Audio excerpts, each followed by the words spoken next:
but he was a citizen here some time ago, I guess, a few years ago. A few years. And he still looks the same.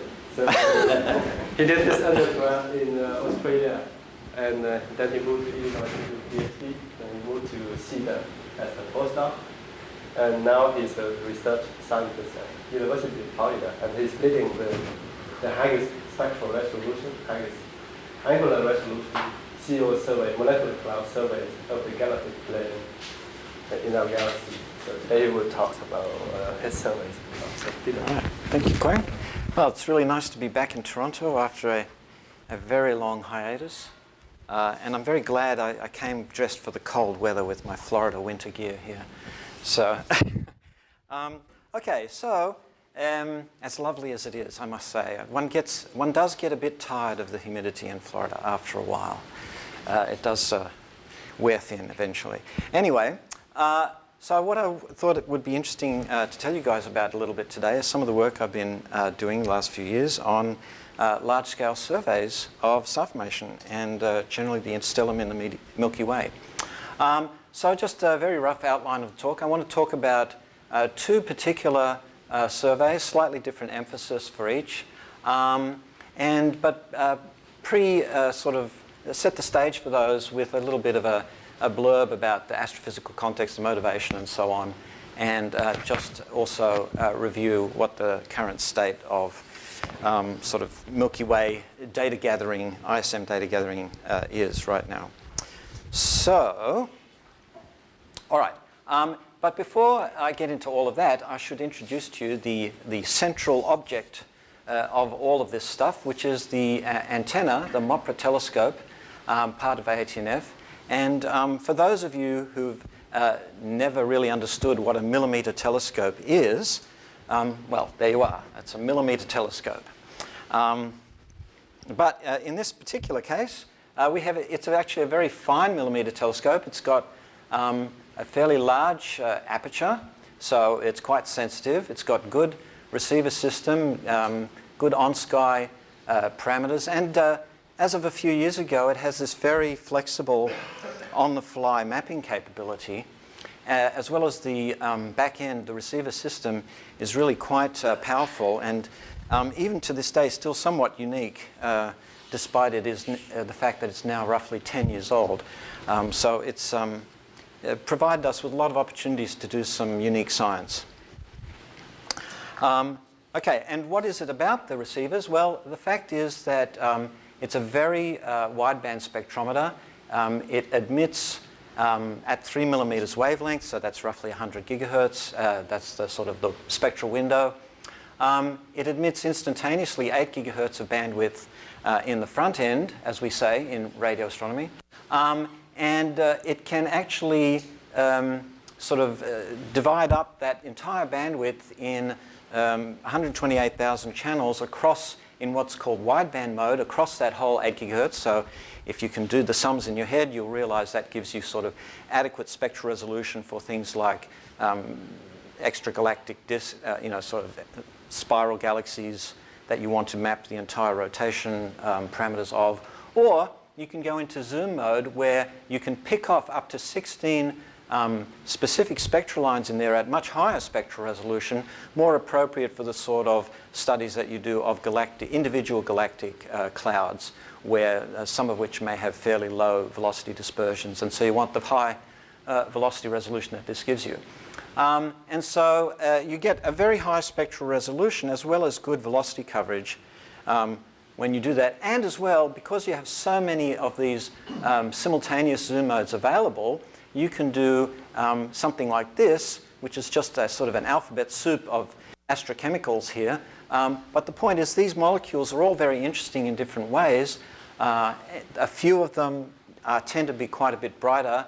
The rest of them tend to be a bit more of the sort of fishing expeditions that astrochemists like to do. But nevertheless, you get a very powerful and flexible set of spectral lines for all sorts of physical investigations. And so I would just direct your attention to this column here, which indicates some of the topics that these different molecules are often used to investigate in different investigations. And so the point is, even though the antenna and the optical system is essentially a single pixel detector. Because of the powerful spectrometer, unlike, say, a focal plane array type of receiver system, which has the capability of imaging multiple pixels at once, sort of like the radio equivalent of a CCD camera, MOPRA's efficiency comes from its ability to multiplex its science spectrally rather than spatially. So it still maps pixel by pixel, but you get multiple spectral lines which are mapped simultaneously, and so the registration of the different maps is perfect simply because it's all coming through the same pixel at the same time. Okay. All right, so I'm going to skim through this a little bit. This is just a bit of a blurb about all the different galactic plane surveys that have been sort of operated recently. A lot of continuum surveys, not quite so many spectral line surveys. And the point of this is only to show that these guys have only recently, some of these guys have only recently been completed, like Multnightly and Champ. Thrums is still ongoing. There's a few lower resolution surveys out there. But the point is this stuff is very active, and also the spectroscopy is important because even though things like the famous sort of spacecraft-based surveys have been out for a few years, and they've given us these fabulous images of the Milky Way. And as well, there's the high-gal type images, really spectacular. You can get sort of eyeball photometry here of the SEDs and the sort of the dust temperatures, if you like, just based on these kind of far-infrared color ratios. Nevertheless, these are continuum surveys, and so the spectroscopy is very important, not only to look at the sort of astrochemistry and the things and the excitation of the molecules, but also for the galactic structure people, because it's the only way you can get the kinematic distances to a lot of these structures, which the continuum surveys effectively only image in 2 dimensions. It's all projected onto the plane of sky. So we live in a 3-dimensional galaxy. The only way to really practically recover that third distance dimension is spectroscopically through these various traces and a model of the galactic rotation. Okay, so here we are. We're going to talk, I'm going to briefly describe these 2 surveys. And because MOPRA is in the southern hemisphere, we're talking about the southern galactic plane, which for our purposes is pretty much the 4th quadrant. So this little display runs from a galactic longitude of 280, 300, blah, blah, blah, up to the galactic center. And this is what's called actually runs from 270, but that is the 4th quadrant. In the case of Thrums, these are just some essential features. That's what the acronym stands for. We've got about 60 degrees of coverage here by 2 degrees in latitude, anticipated to be complete by next year, assuming we continue to be favored by tax. The point is we have multiple spectral lines being mapped. In the case of Thrums, we are actually limiting our spectroscopic coverage to 4 spectral lines instead of the usual 16 because there's a data transfer issue with this. Our speed of mapping is so high in terms of physically how fast the telescope is sampling the sky that we have to sort of turn off 12 of the 16 spectral channels just so we can, because our data dump rate to hard drive is so high in terms of sheer volume that this is about all we can manage. But it turns out the sensitivity is such that this is all that's interesting anyway, so that works out just fine. So the bottom line is here we have this angular resolution here, which translates to roughly a parsec of resolution at a typical galactic plane distance of maybe a few kiloparsecs, and a spectral sensitivity of about a Kelvin in a fairly reasonable 1/3 of a kilometer per second channel, which is enough to allow you to do some interesting spectroscopy. Also, Thrums is a completely open project. We make the data available publicly as soon as we can, ahead of publication. The idea is the number of applications for this kind of data are so numerous that there's no way the few of us who are actually doing the observing can possibly encompass all the science. And so everybody's welcome to dip into the web pages and take whatever they want and do whatever you like. We encourage that. Okay, so there's lots of physical topics that we're looking at. So the point is about Thrums, it's a sort of a large-scale overview of a large section of the galactic plane, and there are many sort of global properties kinds of questions that we'd like to address. not just because of the angular detail that we have, which supersedes the sort of Columbia CFA level by a factor of 50 in aerial resolution, but also because we're doing simultaneous spectral coverage, which no other galactic plane survey is doing.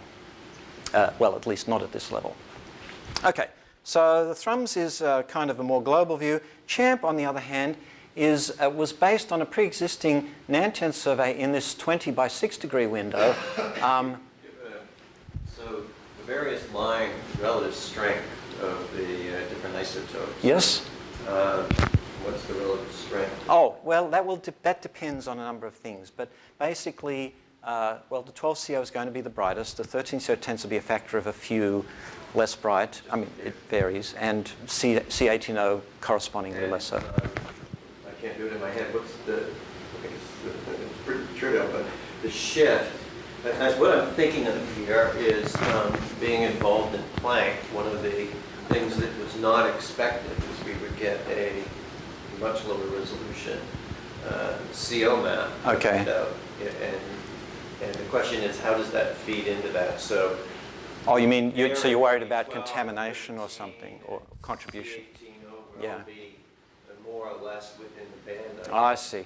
Well, why don't you hold that thought, and we'll get to some images which might answer your question indirectly a little bit later on. Okay, so the thing about CHAMP, just switching back now, this is a little bit more detailed observer. So the basic overview kind of work had been done by the Nanten telescope, which is a smaller antenna of the Nagoya University group.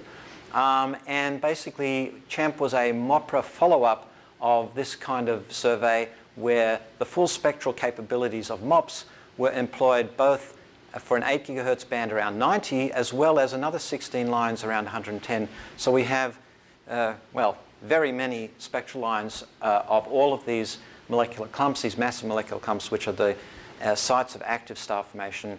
The angular resolution is at the native resolution. Thrums is beam sampled, so we're not quite imaging things at the highest resolution we could, but this was a sort of sacrifice we made in the interest of speed. CHAMP, on the other hand, is at the native resolution of MOPRA at a substantially higher sensitivity and velocity resolution, because we're doing the fine detailed work that you need to do to study individual clouds, except we have a large number of them to study in a fair number of famous areas. So anyway, we'll get into those results in just a moment. Okay, so what's the context of the problem is basically that massive star formation is not as well understood as low mass star formation, theoretically and observationally. Observationally, it's more confused because there's so much more phenomenology going on. Everything's so much faster. Things tend to be more distant. So it's just a messier picture. And so if you want to construct something like an HR diagram, whoops, that's all backwards, because as we all know, all astronomical graphs have to have the axes reversed, right? There we are. That's better. Everything's going backwards now. So here's our HR diagram. Or equivalently, the bolometric luminosity versus bolometric temperature. And there is this kind of paradigm for low mass star formation, which you can draw in this way, in this kind of a plane, where you go through the different classes of protostars as you form sun-like stars and wind up on the zero-ange made sequence indicated here. But if you have a sample of protostellar-like objects of high mass, it's not clear at all. These are just two random samples which I pulled out, never mind what they are, but it's not clear at all what the evolutionary paradigm ought to be in that case. And so there's a sampling problem in defining a uniform sample to study, and as well as a paradigm problem because of the sampling problem. We don't really, apart from cartoons like this, we really don't know how to answer questions like, what is the basic mechanism? Do we have two of the main competing theories are massive core accretion or competitive accretion.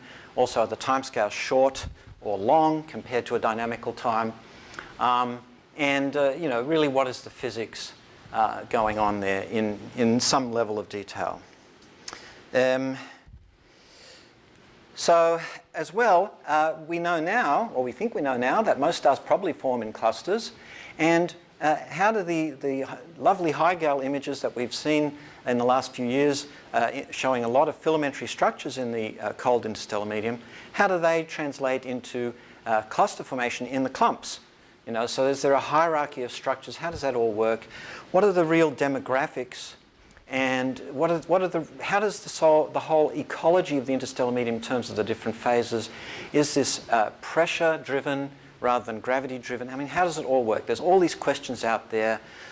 Even still new discoveries with, again, a Herschel discovery here with the sort of dark molecular hydrogen, which is only seemed to be sampled with these carbon lines that Herschel have sort of highlighted recently. So there's a whole host of questions. And as well, there are more larger scale questions, which if you're interested in extragalactic studies, things like the Kennickett-Schmidt laws, typically one likes to sample some sort of mass parameter or mass surface density parameter and compare it to a star formation rate parameter. And way back, Mr. Schmidt, way back, I don't know, I guess 50, 60 years ago, even before my time, even before Dick's time, these things were looked at, and it wasn't clear exactly why these laws should be true, whether they were laws or just coincidences and so on. So again, we'd like to get a physical understanding for the underpinnings of these kinds of relations, which, being in the Milky Way, in principle, should allow us an opportunity to study, to get at the underlying physics of why these things work this way. And this is, again, just showing a similar kind of thing for dense gas traces. What's the good one here several months ago? Yes. Nessie. Yes. Are you able to see Nessie? Yes, we are. Although she claims not to be able to, but I don't think she looked the right way at our data. But so that's, maybe you discovered Nessie. I don't know. I personally did not. I think Jim Jackson, well, it was a combination of Jim and Alyssa. I don't remember the details, but yeah, they've been talking about that for a while. I mean, are there now multiple Nessies, or is this just... Well, Alyssa would have you believe that Nessie is an example of the bones of the Milky Way, the skeletal structure, as in terms of the dense, massive spiral arm skeleton, if you like, of what all the consequent spiral structure that comes out of that and gives us sort of OB associations, everything else. That's a topic one could explore with the Thrum's data, which I haven't got to yet myself personally. So, okay, anyway. But it is relevant. Yeah. Okay, so, and this is in fact the last point I was going to make here about detailed models of galactic structure and dynamics from these kinds of large-scale surveys. So there's a whole gamut of problems here that one could look at with an adequate set of surveys and survey data. Okay, so let's get on to some real data here. So here's our lovely diagram, the obligatory diagram from Bob Hurt, just to show you what we're talking about. So for CHAMP, here we are in this 20-degree piece of the Milky Way in projection as viewed from the sun. And the point is we've looked, because of the Nanton survey and us piggybacking off that, we've looked throughout this sector at a lot of the, in detail at sub-parsec resolution, a lot of these sites where clusters and massive stars would be forming. And there's a lot of collaborators I have, which I must list, of course, and contributed significantly to the survey, and a lot of students as well. I will emphasize that we've tried very hard to include as many students and student training in that work as possible. Okay, so what do we got? So the beginning point is this set of Nanten surveys in multiple spectral lines, which identified, and here's an example. This is just a little contour map of the 20 by 6 degree window in 12CO. And I'll put an image up there for you just so you can see. So this is the 12CO image. And the unique thing that they did with the Nanten telescope was a sort of recursive mapping technique where everywhere where the 12CO was reasonably bright, now this is at roughly double the angular resolution of the Columbia CFA survey. But as well, they then went back and mapped the whole area again in at least a significant portion of the area again in 13CO to give you a slightly better trace of the higher column density material that the 13CO would tend to trace. And then they did it again with C18O. They basically drew another smaller contour around these guys and then map those. And you can see now that the coverage across the sky in the much higher density tracer of the C18O is far less than the 12CO, which is, the point of this is to emphasize that the actual sites of star formation are inside these clouds, not in the wider molecular envelopes that embed, that surround these guys. Okay, and not displayed is also a fourth species that they mapped with Nantan as well, which is HCO+, which is an even higher density tracer than C18O.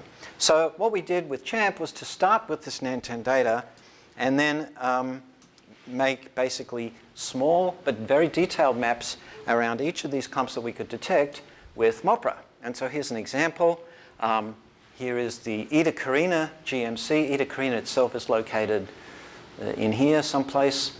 And this is all the molecular clouds. There's this blue shade, by the way. This is actually the noise level on this image is sort of buried in the black here. This is actually quite high signal to noise already. So this is quite a sensitive image. And there's a lot of extended emission, but you can see that we've pretty much encompassed, we don't really run off the edge there with the significant colors. So this is a very efficient way of mapping large areas of sky without spending large amounts of time if you were to do it in a blind fashion. So this is a more effective way of making use of telescope time. And also we have very nice angular resolution, so our spatial dynamic range here is quite high. And of course with spectroscopy you get things like velocity fields, maps of the internal dispersion, velocity dispersion in these clouds, so on and so forth. So this is all very useful to look at the physics. And so right now, and this again just indicate, these are why these things are called giant molecular clouds in the case of this one, because they're quite big, naturally. Okay, so what have we got? We've got, for the CHAMP, we've got a whole bunch of spectral lines where we have moment maps, integrated intensity maps, so on and so forth. Not all of the data have been processed yet, but those which have and have been published are available for download for anybody who wants them from the website there. So let me give you some of the highlights of that work. So one of the first results was the discovery of all the clouds that we had in that large window. There's a fairly large chunk of the Milky Way. We found exactly one cloud which was, that was fairly massive, that was undergoing a global gravitational collapse. And that's this guy. This is number 73 in our catalogue of 300 objects.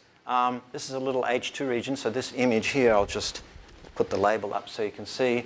There's a combination of 4 micron, 3 micron, and 2 micron infrared images. So basically stars show up as blue things, and nebulosity is not so blue.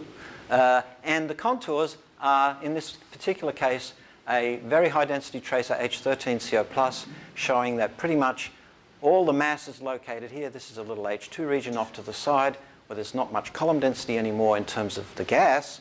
But this entire cloud, which doesn't look like much until you crunch the numbers and figure out that it's roughly 10 to 20,000 solar masses of material, and it is gas dominated. If you count the number of stars in here, it's relatively few, and it's very clear that this is a very unusual example of probably a protostellar cluster caught in the act of still forming. Well, there's just some more mid-infrared data there that we've also gotten just to sort of flash it up there.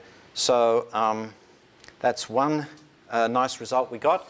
Most extreme example of global collapse known, with a mass accretion rate, a global mass accretion rate of 0.03 solar masses per year for the whole cloud, which is, if you look at these things, that's a pretty big number. And so that was published a couple of years ago. There's also a nice result in correlating. There's been a long-standing debate about the origin of this radio far-infrared correlation, which a student picked up and basically figured out all by herself. So that was a really nice thing that we all benefited from as to how this radio far-infrared correlation arises in the thermal part of the radio emission rather than the non-thermal part. Is this a distinct relation that you're talking about from what's observed in starbursts, or is it? It's a question that's a number of people have talked about for a number of years in trying to understand why the radio emission in the Milky Way should be correlated at all with the far-infrared emission in the Milky Way. And the problem has always been, I think, that people have not really defined very well what they mean by radio emission. And so when you're careful to separate out thermal contribution, so-called thermal contribution from things like H2 regions, from non-thermal contributions from supernova remnants and other such things, then it basically becomes a non-problem. So I mean, in other words, the far infrared is well correlated with the thermal H2 emission and is not well correlated with the synchrotron emission, which kind of makes sense if you stop and think about it. And so, I mean, it's one of these sorts of results which is obvious in hindsight, but until someone figures it out, it's not necessarily obvious. Is this the same curve, but just a different part of the parameter space of what's observed in extreme starbursts? Because there you need non-thermal radio. I'm not sure that I know how to answer that question. So maybe we need to take that offline. Yeah, sorry. Was that another question there? No? Okay. All right. Anyway, so that's just sort of I'm just sort of running by these results here. But the main result that we got from looking at the HCO plus emission as we mapped with MOPRA is that of the 300 clumps that we got, that was actually quite a large number. And we found out that most of these guys are subthermally excited, yet they're still massive and dense. And this population of clumps that have these conditions, well, number one, they were predicted to exist, but so it was nice to get a result that confirms a prediction like that. But what's interesting is that they seem to dominate the entire dense molecular cloud population by both mass and number. And so what this suggests is that there may well be a very long lifetime for these clumps we may require a long lifetime for these guys to exist in order to explain the very large population we see, because not many of them are actually forming stars right now. So most of them are in fact quiescent. But given that, it turns out that there has been a debate about, as I mentioned earlier, whether star formation is fast or slow in these clouds. And if you have a long-lived quiescent population of clouds, it turns out that can kind of explain the conflicting arguments about whether or not things happen quickly or slowly. Sorry. I'm sorry? Are these subgenes in mass? These are, let me answer that a different way. I hope I can answer that a different way. Their virial alphas are large. What does that mean? Okay. It means that they're not dominated by gravity. Okay, at least as far as the dense gas is concerned. There's a graph coming up which might help. So let me show you. Okay, so this is just a very quick thing to show that the basic observables for the MOPRA maps are things like the full width half maximum of the emission lines, the sizes of the emission regions in the maps themselves, and the brightness of the emission.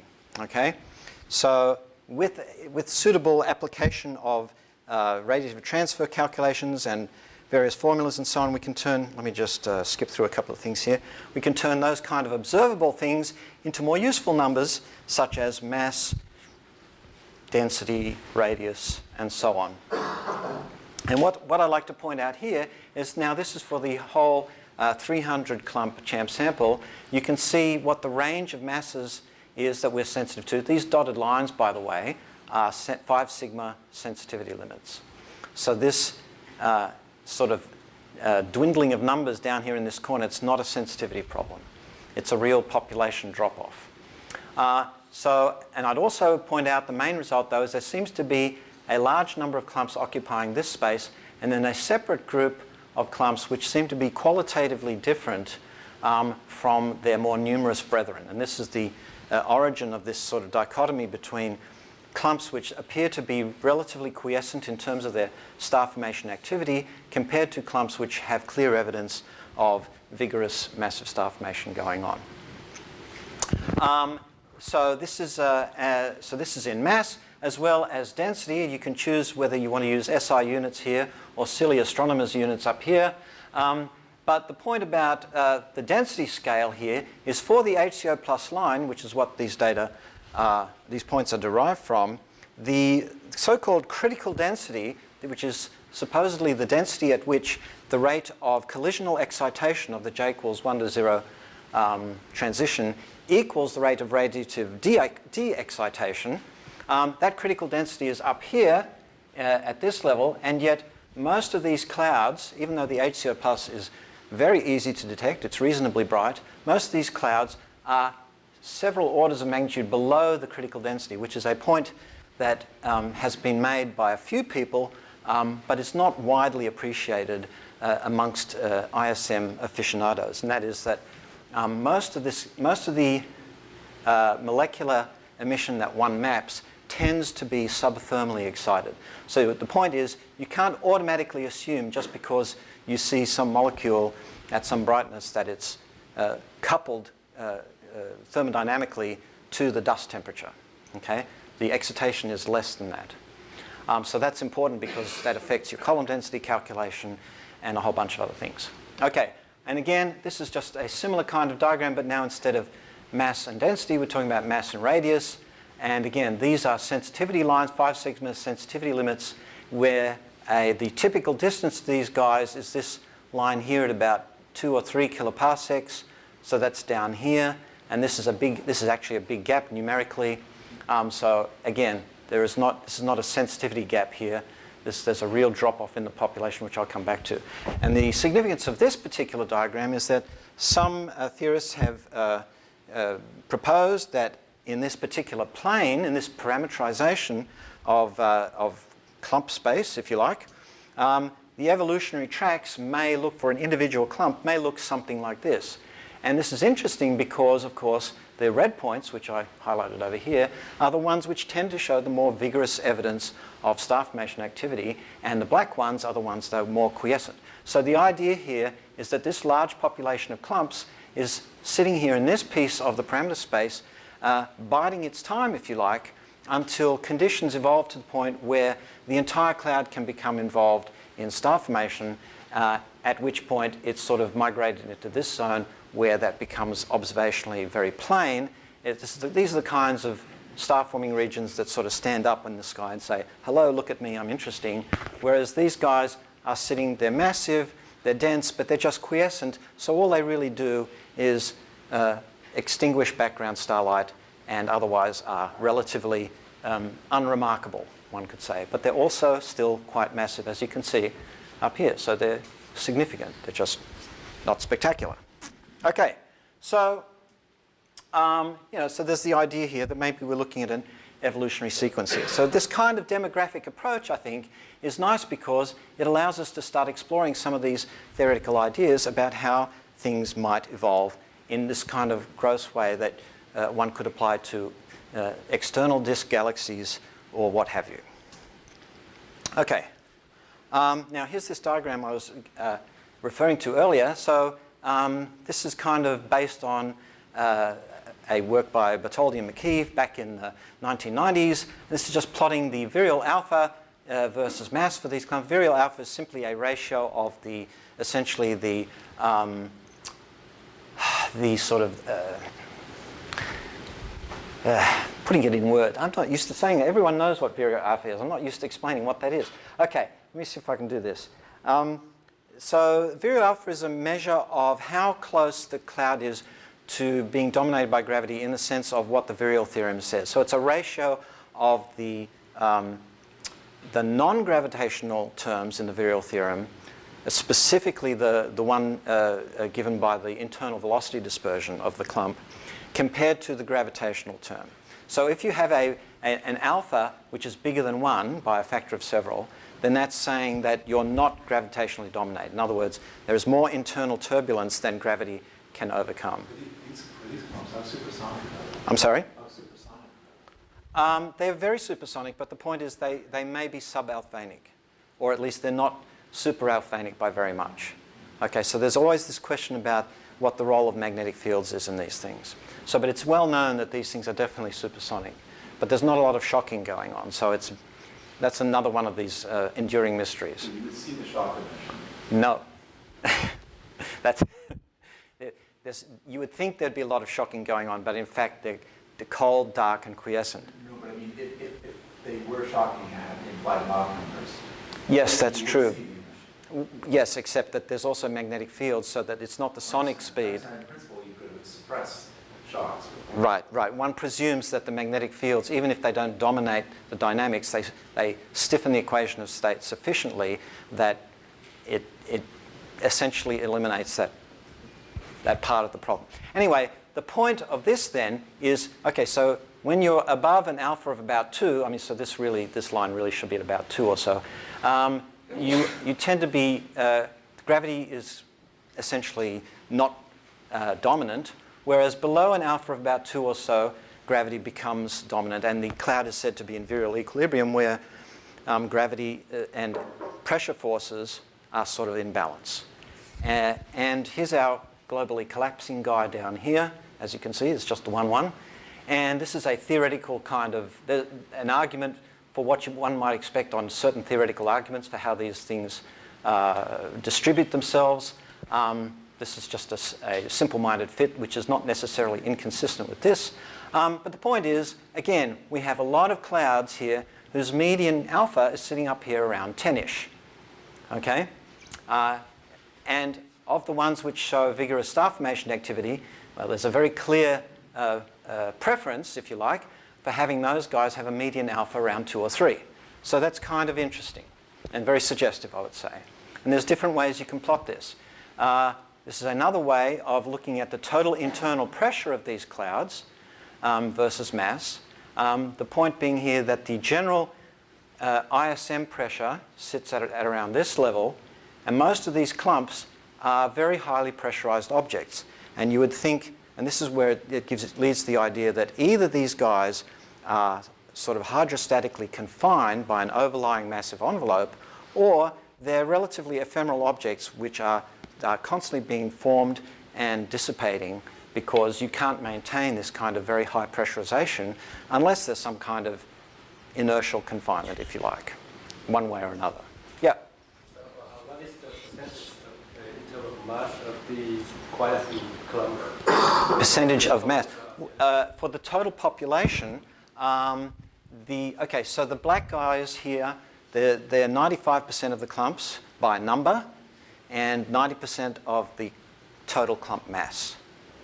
Okay, so these guys are more massive, the red ones, and in terms of the population of clumps that we've identified, they're 5% of the catalogue in just the number of clumps, but the total mass only still comes to 10%. If you add up all the mass of all the clumps, it's only 10% of the total. And you said that they're not going to form stars, so what are they going to do then? What is what, sorry? So how do they get the mass to become dense clumps and then they do nothing with star formation? Well, I mean, that is a question. That is definitely a question. My suspicion is that it's the hydrostatic confinement by a massive overlying envelope that's going to be the explanation for this. And there's some other data which I haven't got quite to the point of getting published yet, which suggests that that's probably true. So in other words, other people, so for example, I've had this discussion with Neil Evans at Texas, and he's more of the view that it's more likely to be where these clumps are sort of created and destroyed constantly as just ephemeral objects in the interstellar medium. I mean, Neil is a very smart guy. He knows what he's talking about. I would simply say that based on what I've seen in my other parts of my data, I think the massive overlying envelope may actually be closer to the truth. But theoretically. An excitation temperature of 10K. Yes, what about it? So what if the excitation temperature is higher? It turns out that, okay, so with the analysis that I used here, by assuming an excitation temperature, one then derives a column density for the HCO plus, and then by assuming an abundance, one then derives a total mass. So in fact, it turns out that the dependence of the final result on this assumption is actually quite weak. So if you want to lower that excitation temperature assumption by a factor of 2 or raise it by a factor of 2, it really doesn't change the result by that much, because the bottom line is you have a fixed brightness of a line. If you change the assumed excitation temperature, you also change the derived optical depth. And it just turns out that the column density for that you derive for that line doesn't really change by that much. So the big assumption here, I mean, it's just one of those, it just works out that way. The big thing here is we don't really know what this number is. So this is where the real uncertainty is, okay? So anyhow, anyway, so these are highly pressurized objects, one way or another. Okay, and this is, oops. Okay, that's fine.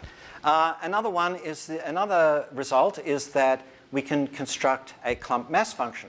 I think for the first time we showed that this break may exist in the population at a mass of roughly 600 solar masses or so.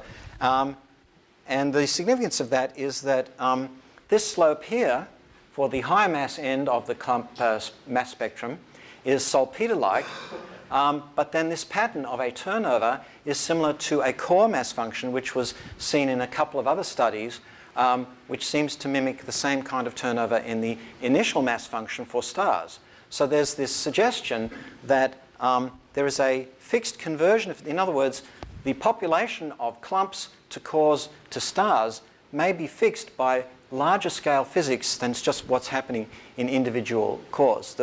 The distribution of these guys may be set in such a way that there's a fixed conversion efficiency from this kind of distribution from the clump level to the core level to the star level. Okay? So that's what this kind of plot is suggesting, and so that's kind of significant. And also one can construct, again, things related to Kennickert-Schmidt relations, where you're plotting some sort of measure of star formation activity. Here in this case it's a HCO plus luminosity versus some measure of mass, in this case the density of the clumps, and one it's not exactly clear what's going on here. These are different sort of estimates of trends and so on and so forth. This is a trend from a completely different study to ours, which obviously is quite different. And here is one of many theoretical predictions of what you would expect from something like a Kennickert-Schmidt relation. So I think in this particular case, this diagram is a little bit unhelpful because there are distance uncertainties in converting these points to absolute luminosities and so on. So that jury is still out. But in principle, at least, if one can work on this kind of thing a little bit more, one could try and address some of these questions. Okay, so let's see. How are we doing? I need to hurry up. All right, so basically the biggest result from the HCO plus alone is that there seems to be this existence of a vast population of massive dense clumps which are subthermally excited, which may be related to this idea of the underlying physics for Kennickert-Schmidt laws may depend on the amount of dense gas being present in the star formation regions rather than just all gas, whether atomic or molecular. Another major result is just from the demographics of the clumps themselves is that there are so many quiescent clumps there. Maybe that's signaling that we have a very long lifetime before star formation turns on in any given clump, typically, as I just said there. And this could, so in other words, people have argued about whether clumps form stars quickly or slowly, and if you allow for this kind of idea, it may give the appearance of both depending on exactly how you make those observations and draw those conclusions. Okay, so there's a whole bunch of other results we're working on. A couple of them have come out just in the last few months. The one we're working on now is this hyperfine line analysis for the HCN transition, which is showing us some interesting trends related to this whole conversion of molecular column density to total mass. Anyway, I don't know if I really have enough time to get into that before I show you the Thrum's result. But anyway, again, we're looking at some nice infrared imaging and comparing to our millimeter wave maps at MOPRA. Here's this interesting color rendering here. This is not a JHK color composite. All of these spectral lines here are in the K band, and each of these color channels have had the K band continuum subtracted from them. So what you're looking at is the infrared emission line image, mostly. And so what this is showing, the bracket gamma here is a recombination line. It's kind of Here is a nice Stromgren cube, if you like. And here is something that looks like an externally illuminated cloud, which is cooler in the middle, whereas this one seems to be heated from the inside. And so there's various features like this. This is just a bit of eye candy here to show you what these sorts of things look like. The main result of doing the first comparison between the millimeter wave results and the infrared is the very unexpected result that the HCO+, recall this is supposedly a dense gas tracer, which is supposed to be tracing the densest, coldest molecular material, which gives rise to massive stars and clusters, and yet the HCO+ is strongly correlated with the bracket gamma emission, which of course comes from H2 regions and is reprocessed, or it's radiation from young massive stars that have just arrived on the main sequence. And this is really not expected because these are not supposed to be coming from the same stuff. Okay, so as well, if we compare our molecular hydrogen line ratios, we can derive some constraints on the physical conditions, and those ratios suggest that fluorescence is the dominant mechanism for most of the molecular hydrogen emission we see, rather than thermal emission from outflows and shocks of that nature. So this is, again, all consistent with this idea that, so here are the guys in the previous diagrams which were bright in HCO+ are all up this end, and most of the clumps, this is only a small fraction of all the clumps we have, but most of the ones that are not on this diagram would go at the bottom end. Those are the black points in the other diagrams.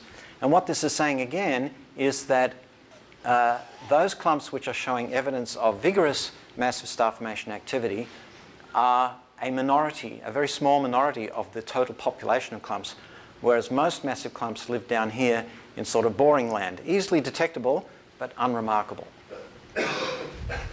Okay, so and as well we've done a study of the SEDs of each of these clumps based on various spacecraft data archives, and again we see these trends where the bright molecular and recombination line emission are correlated with other signs of the sort of overall global evolution of these molecular clumps.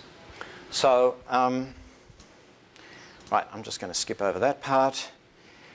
And so the bottom line here is that these so-called dense gas tracers that people have traditionally used to indicate what the column density in the dense gas must be when doing these sort of Schmidt-Kennicott type measurements is actually not tracing dense gas, but maybe a combination of column density and excitation.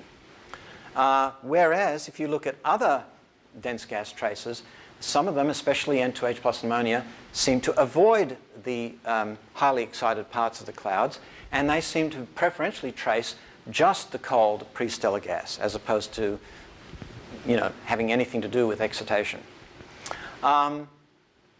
Again, most of these massive clumps are not actively forming clusters as measured by these indicators of activity like molecular hydrogen emission and recombination line emission. So the idea is that this bright emission that we see even at millimeter wavelengths from supposedly the cold gas might be signaling the terminal clump evolution as these clusters form in situ and don't necessarily represent a typical state for these clumps in terms of the overall population. So the point here is that when you convert these molecular emission line measures into mass, you have to be a little bit careful to calibrate that conversion, allowing for the excitation of the gas that you haven't necessarily measured unless you think about this sort of thing carefully. Okay. Right, in the last 5 minutes, I'm going to briefly show you some Thrum's eye candy. So here we have the Thrum Zone. It's a slightly larger portion of the Milky Way. Of course, this is as much as we've been able to map so far. In principle, MOPRA could easily map most of the rest of the galaxy out to, most of the first quadrant, in fact, maybe even 50 degrees, and pretty much redo the GRS, the Galactic Ring Survey, out of BU and 5 colleges, except with multiple species. But we haven't got to that part yet. And of course, once you start talking about galactic structure and all this sort of fun things, this is where theorists like to get to play with when you have a nice data set of spiral arms and all those sort of rotation curves and things like that. So lots of theorists like to play with this kind of data. And so here we have one budding young theorist here who's obviously got the right material to start with. But these are the people I'm actually working with. So my main conspirator here for Thrums is Eric Muller, based at Tokyo, part of the NAOJ ALMA group. A bunch of other people from various places, including Kwang, and yeah, whole bunches of people really. And it's an open project. Anybody can join in and call themselves a member. That's fine with me and Eric and anybody. It's all good. Okay. So Thrums, here's a nice MSX image of a piece of the fourth quadrant. So what Thrums is doing is mapping right now. We're trying to finish this 60 by 2 degree portion of the fourth quadrant. And the significant thing here is that, especially in the southern Milky Way, at this resolution, the molecular gas is virtually unexplored in CO or anything else. So right now, we've got, of the 480 half-degree fields we need to map, we've roughly done, or we will have roughly done 400 by the end of this observing season in a month or two. And that, as soon as it's reduced and processed and whatever, we'll put it up there on that web page, or that website, I should say. And again, to remind, we've got 4 species here across this area, and at pretty reasonable angular resolution. And so this will allow one to do all sorts of interesting studies about global cloud properties, disk, galactic plane, disk physics, interstellar medium, general blah, blah, blah, all that kind of good stuff. And you can do all sorts of interesting comparisons with these previous surveys, whether continuum or spectral over here. Okay, so you can look at things like conversion of H1 into H2, so cloud formation. And it's all public, and it's all useful for ALMA proposals and so on. Okay, here's our current status as of a few days ago. You can see these colors represent various stages of mapping and or processing, and only the gray hasn't been done yet. So you can see we're kind of mostly done. This is the inner 1 degree is essentially completed. There's a few little bits and pieces that just need tweaking. Phase 2, which is expanding our latitude coverage to this full 2 degree window, we're hoping to finish by next season. And in principle, at least, we could expand this. There's nothing except a resistant tax to prevent us from expanding our coverage to a even much larger piece of it. From box to box, how good is the joining? How good is the wavelength information? Yes. Okay, I will show you. So here is just some eye candy. This is a whole sequence of pretty pictures because we haven't really had time to process this beyond just getting the data out there. So here's an image from the Columbia CFA survey of just 12 CO, and this is across from 300 to 360 almost, just to show you. And I'm just going to show you a couple of the more spectacular areas of this survey, as you can see here.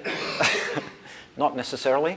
And just to show you, what our sensitivity looks like and general image quality kind of thing. So this is this guy, okay? And these are the actual Columbia CFA pixels, as opposed to our Thrums map of the same area. Okay, and this is actually a very early map, so there's a whole bunch of artifacts in here which we've already removed. Okay, so this is now joining 3 half-degree fields. And so, Dick, you can see there's not a whole lot of joining images. It just turns out that the calibration is pretty good, and everything works quite nicely for the most part. And when it doesn't, it's obvious, and so we know to look at it. Okay, now looking at that second box, switching, if I can just get this thing to flip. Okay, so this is that other 2 degree wide box here again. This is the integrated intensity. It just shows roughly, where things haven't been done yet. And here's an example of a weather stripe. Okay, so that's where some clouds rolled in and kind of screwed everything up. But, those things are obvious. Where things look like they're working properly, they really are. And this is a integrated intensity image. This is the velocity field. From that you can see, really high quality, high signal to noise, high fidelity imaging. And this is a longitude velocity diagram again, just for this 2-degree piece. And you can see lots and lots of information available. And this is just the 12CO. Of course, we have, as I've said many times now, multiple species. So here's the 12CO map, the 13CO map. This is for the same 6-degree window that you can see here, C18O and CN. And you can see there's stuff in all of them. So we do have the sensitivity to pick up all of this stuff. So for another example, here is that, I think, oh yes, it's a 12-degree wide field now, and roughly the same area. Here is the glimpse-MIP scale image, which has been extracted from, their PR stuff. Again, here's the Columbia CFA version of that area. As you can see, we can't really resolve all this intricate stuff going on in here. I believe this is the head of Nessie. Right, oh, he's gone. Okay. This is the head of Nessie, and I think it trails off like so. But in any case, you can see the CFA survey is not really high enough resolution to get to these individual clouds. It's great for complexes and total masses and things like that, but really for individual clouds, not so great. Whereas this is just 2 different velocity intervals that have been integrated up from the Thrum's data cubes. And again, you can see there's not many join artifacts. There's a couple of weather artifacts, which, again, they're obvious. We know to go back and do them again and fix them. But, where things work, they work really well. And we get the velocity information. And in fact, Quang is finishing up a paper with Peter Martin and a few other people on this piece right here. So, okay, there's lots of work. And and this is just a sampler of the whole plane. And what I'm showing you here is, again, 12CO, 13CO, C18, and CN. And this is a 3-color composite now of the 3 CO lines. And if you zoom in on these and look at these very carefully, you can see the colors have been adjusted here such that different colors now indicate different line ratios. And you see there's actually widespread variation in the coloring of these clouds, which means that the line ratios between these different species are really highly spatially variable. And this is another unexpected result. And it just hits you, just jumps right out at you when you look at these sorts of images. So I'll just move that along there because it's not public yet, although it will be soon. And so there's lots of anticipated projects for Thrums. You can probably think of your own. And I think the bottom line is, well, this I don't have time, but there's the CN project, which has to do with measuring magnetic fields in star-forming regions. So that's a whole really interesting side project. But the bottom line is there's plenty of stuff to keep us busy here for a good long time, and a lot of other people as well. So thanks for your attention.